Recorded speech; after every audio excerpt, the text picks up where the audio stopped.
Okay, why is it that we can share when we're depressed, struggled, having a hard time, but yet we can't share when we succeed or find success or have worked really hard? You guys, sometimes being able to share our successes can be super hard, right? I'm Allison. Like, share, do all those magical things to this post because we need to start celebrating ourselves, and this video gives you permission to start sharing your successes.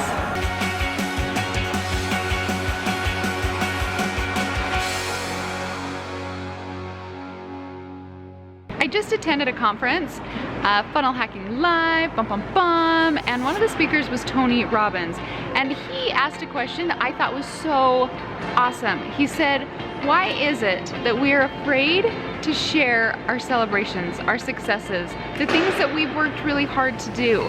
I know as a female entrepreneur, sometimes I'm nervous to share numbers. I'm nervous to talk about my successes, and I never could figure out, I couldn't pinpoint it as to why I usually don't share that. Like, I'm pretty reserved about my numbers, and over the last year with the Because I Can plan, I've had to talk more about numbers and get out of that, like break out of my comfort zone a little bit with that. Because I was taught to like money hush hush, kind of keep it quiet.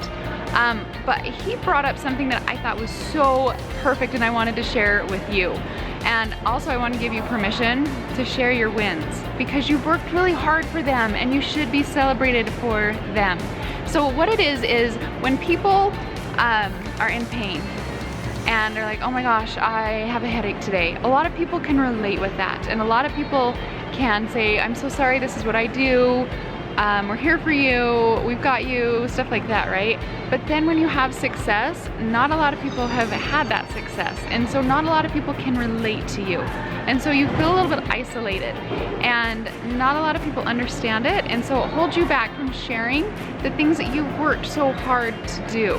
And so right now on this video, I'm giving you permission to share and to be a light and an encouragement to other people who are going through the process, whether you're building a business, whether you're just starting your business venture. Share those little wins along the way, and don't forget to celebrate you. Even if it's just going out and getting an ice cream cone at McDonald's dollar menu. Celebrate you because you have made it further than you did yesterday, and it needs to be celebrated. And if people are like, I remember when I first got started, I had a hard time sharing my numbers with people because they were like, they didn't, it was just hard. It was really hard for me to do that. And so that's why I created the Because I Can plan, to give us a place to celebrate and understand what we've gone through, to be able to just enjoy it. Because we work so hard for it, we should be able to celebrate it. So anyway, long story short, I want to see those celebrations and I want to celebrate you. All right, start celebrating, start sharing. We're in this together. I'll talk to you guys later. Bye.